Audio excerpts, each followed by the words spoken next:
tentu teman-teman yang eksportir kan tidak terlalu happy ya, karena harus 30% dari hasil ekspornya itu kemudian harus diendapkan selama 3 bulan. 3 bulan. Ya, tetapi tentu eh, ini kan sudah lama juga ada sejak tahun 2019 ya, dengan segala rasa kurang happy-nya tentu kita akan tetap berupaya untuk mengikuti aturan yang ada. Ini demi kelanjutan dari ekonomi kita, begitu. Baik, demi kelanjutan ekonomi, tapi Bapak bilang tadi kurang happy. Ini seperti apa jelasnya, Pak?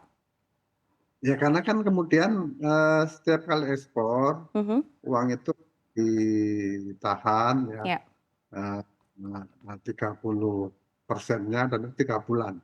Itu artinya kan cash flow kita kan kemudian terganggu ya. Jadi kalau 30% kita kemudian untungnya kan nggak mungkin sampai 30%. Artinya Mhm. apa? Kalau 30% diambil berarti capital yang siap kita gunakan akan berkurang.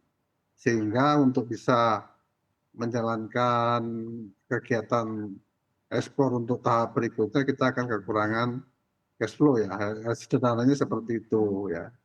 Dan itu kan tidak semua perusahaan cash flow-nya bagus ya. Oleh karena itu tentu kita ingin nantinya melakukan diskusi yang lebih detail ya Mhm. tentang bagaimana implementasinya supaya tidak menjadi faktor penghambat dari kegiatan ekspor ya. Karena apa? Karena kalau ekspornya kemudian berkurang, daya saing kita berkurang, maka pendapatan kita sebagai sebuah negara untuk mendapatkan valuta asing itu kan menjadi berkurang kalau ekspornya turun. Tentu ada sebab akibat semacam itu yang perlu harmonisasi, perlu kita diskusikan agar tujuan dari pemerintah untuk stabilitas di bidang reserve untuk valuta itu tercapai, tetapi juga kegiatan ekonomi, kegiatan bisnis kita itu berjalan dengan baik gitu ya. Jadi ada beberapa teman-teman di sektor lain yang tentu tidak happy dengan hal itu ya, tetapi semuanya tentu memberikan dukungan agar ini bisa berjalan ya demi stabilitas ekonomi kita. Baik, kita ke pokok masalahnya aja. Ini tadi seperti yang Anda katakan ada terganggu masalah cash flow begitu ya, dan akan ada diskusi lagi lebih lanjut. Artinya apakah ini tidak cukup fair dan memberatkan bagi pengusaha, Pak Iwan? Ya tadi, jadi kalau uangnya ditahan, berarti Mhm. kan kita nggak bisa gunakan.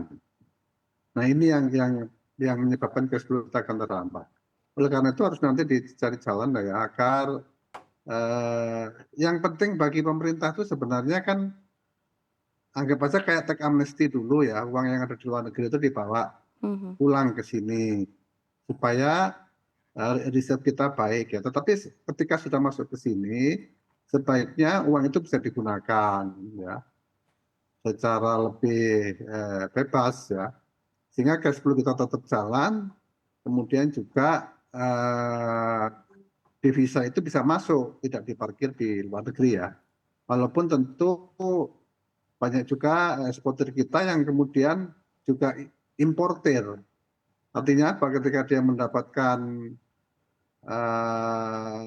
pendapatan dari ekspor, boleh jadi dia beli lagi untuk barang-barang keperluan impor ya.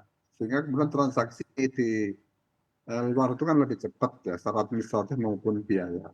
Ini tentu pada tahap-tahap.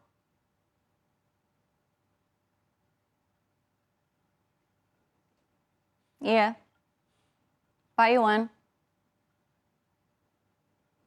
Pak Iwan, kalau misalkan kita lihat begitu ya, apakah revisi aturan baru DHI ini sebelumnya memang sudah melalui sosialisasi dan pembahasan bersama antara pemerintah dan pengusaha? Kita lihat ada 30% selama 3 bulan sebesar 250 US dollar. 250 ribu US dollar. Ya, halo? Iya, Pak Iwan, dengar suara saya Pak Iwan? Ya dengar dengar. Ya, Pak Iwan, saya ulangi kembali ya, apakah revisi aturan baru DHI ini sebelumnya sudah melalui sosialisasi dan pembahasan bersama antara pemerintah dan juga pengusaha? Eh, Kemarin saya tidak ikut, tetapi biasanya eh, pelaku usaha Apindo itu mendapatkan informasi yang lebih awal, lebih dulu. Mhm. Jadi mestinya sudah ya, biasa bicara itu seharusnya sudah gitu ya, walaupun saya nggak ikut ya. Tetapi yang penting kan itu baru aturan, nanti tentu ada implementasinya, ada juklaknya, ada aturan-aturan yang lebih detail ya. Kita tentu berharap agar semua stakeholder bisa dilibatkan ya dengan mendengar berbagai macam permasalahan dan saran-saran yang bisa mencapai tujuan dari pemerintah sekaligus juga tidak memberatkan pelaku usaha. Jadi semuanya kemudian bisa berjalan lancar dan tentu kita berharap ekspor kita tetap meningkat ya walaupun ada ketentuan semacam ini. Baik Pak Iwan, kalau misalkan kita boleh tahu begitu ya, apakah ini ada minimal modal pendapatan perusahaan begitu ya, baru terkena aturan DHI ini atau semua pukul rata? Ya tadi itu, jadi ketika hasil ekspor kita itu ditahan, Mhm. kita kan kemudian kesulitan cash flow. Nah kalau kemudian kita harus menggunakan dana lain, katakan pinjaman, kan itu ada beban biaya lagi di sana. Oleh karena itu sebaiknya dana yang tidak kita bawa masuk ke sini, itu bisa digunakan. Yang penting itu uangnya jangan diparkir di luar negeri, tapi di dalam negeri kemudian ini bisa digunakan. Nah, caranya bagaimana itulah yang nanti mesti didiskusikan lebih lanjut.